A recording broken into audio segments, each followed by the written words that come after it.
So there are a few things we want to help you confirm in your mind today. First, it would be great if you could agree that this vortex of creation exists. It would be even better if you could see it the way we do, as your present time of creation. So when your friend tells you, "I don't see how your life is getting better," when someone is outside your vortex of creation can't see it, you can say, "That's because they are inside the vortex." "Have you seen a doctor lately?" they will ask. You'll say, "There are no doctors in the vortex of creation. You get so much life back when you make being in this vortex, and listening in to the energy frequency of everything you are your top concern. Do you know how many words, arguments, efforts, and actions you need just to stay alive and not kill yourself when you're not in the vortex? These words mean that living this life is hard when you depend on your words, actions, and hard work to make things happen. As an interesting aside, you could talk to a mother about her child, whom she loves more than life itself, and listen to all the ups and downs she goes through in order to understand what's going on with her son and put things in the right perspective. What she really needs to do is focus on something that lets her enter the vortex and leave whatever is bugging him and herself behind. Once she's inside the vortex, everything becomes clear. You can't be in charge from behind. You can't help anyone if you're not in the vortex. People have said, "Abraham, it looks like you teach people to be selfish." We say we really do. Because let's talk about what selfishness means. Being selfish means being in tune with your own vibrations. And you need to know who self is in order to understand that. Self is the source. Self is pure good energy. Self is worthy. Self is healthy. Self is full of life. Self is excited about life. When you're ready to be selfish, you're ready to match the energy of self.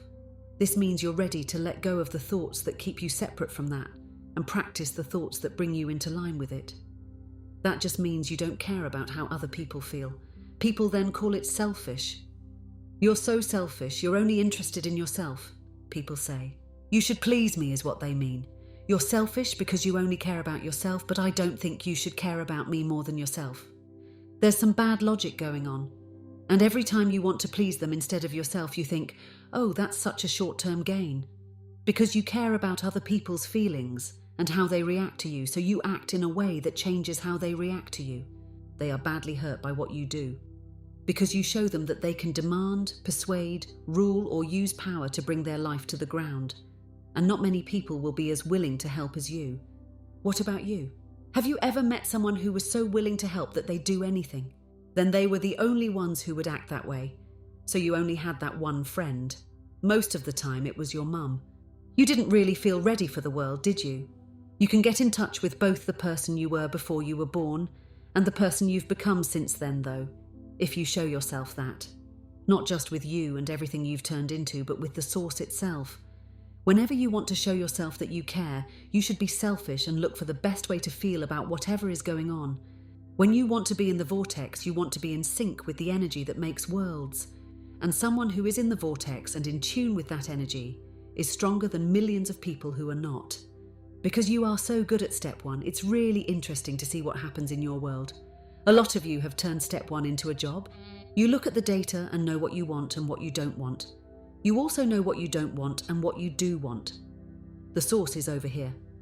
You can send a message of what you want by knowing what you want and being what you want. This is where the law of attraction is. Putting together what you want, putting together what you want, putting together what you want. You are over here. That's making things by default or following the wind. That is talking about what they're complaining about and how they feel about what's happening. That is until you decide to take charge of your relationship with who you really are. You'll be able to close the gap between who you really are and what you know about a subject when you decide to do so. Your life is about to change in a big way. You'll feel thrilled and happy. People who are watching you will think that you can make a lot of things with ease. People who are watching you, especially those who don't fully grasp the strength of this vortex and how aligning yourself with it can help you. People will say you're lucky. A lot of the time, they'll be envious of you. People will ask you, "What do you know that I don't know?" as they watch your wealth grow and your money circle you. You can only really help them if you tell them, "I figured out my relationship with myself. I'm always aware of my vibrational relationship to who I really am and what I really want. And I guide every thought I can to fit with the wholeness that I am. I now think about things on purpose. I no longer make things by default. No matter what I do, I only do it when I'm in the vortex. I think on purpose, talk on purpose, and act on purpose. Just what do you mean? What is a vortex? What do you mean? What the heck is a vortex? A vortex is a being of energy that is the source of all forward action for good in the universe. It's kind of like a fully contained, sped-up source. It's the holding tank, the base, and the touchstone. It's always good energy. Everything you dream, wish, and hope for is kept there, until our vibrations match up with theirs. Every one of us has made a huge contribution to the endless pool of well-being during our physical lives. This is vortex. You can feel it, but you can't see it. There are things your dog can hear and smell that you don't want to smell, because sounds bother your dog more than they bother you. Hearing and feeling are both just translations of vibrations. You might not be able to see or hear this vortex, but when you get close to it, you can feel how delicious it is. You can feel the clash of not being close to it when you are far away. Do you know that everything you feel all the time is just your body telling you how close you are to your vortex? In other words, when you're really cranky, you're not near your vortex vibrationally. You're right on the edge of this door to the vortex when you feel hopeful. This is the door in Abraham's fairy story about the vortex. At this point in time, the energy is somewhere between hope and trust. So when you're hopeful about something, you'll be so close that someone will call you and sweep you away. The law of attraction will pull you in if there isn't enough pushback to keep you out. This is how it works. You would always be pulled into your vortex if you didn't do that thing that keeps you from being pulled in. You go when you fall asleep. You wake up where you were before you went in, though. You will wake up in the vortex if you go to sleep there. You won't wake up in the vortex if you go to sleep there. Have you ever been grumpy before bed? You sleep all night and feel pretty good when you wake up. In other words, the vortex is the cause of your happiness, pulling you back to everything you've made. And when you aren't holding on to a thought that might keep you from it, it pulls you right in. When we say, we want you to get into the vortex, what we really mean is, we want you to stop doing that thing that makes it hard for the vortex to take you in. Oh, you're just not always ready to go.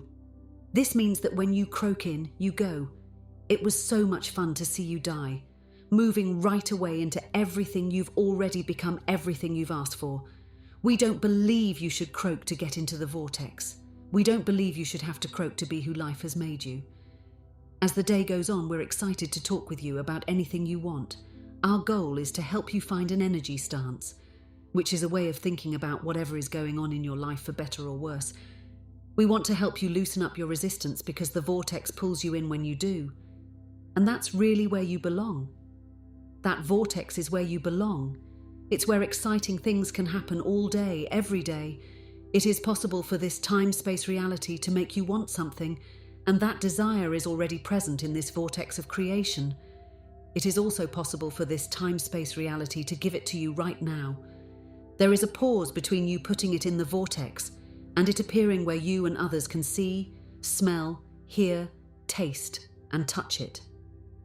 This is because you are resisting the subject more than you believe or expect it to happen. All you have to do is raise your expectations.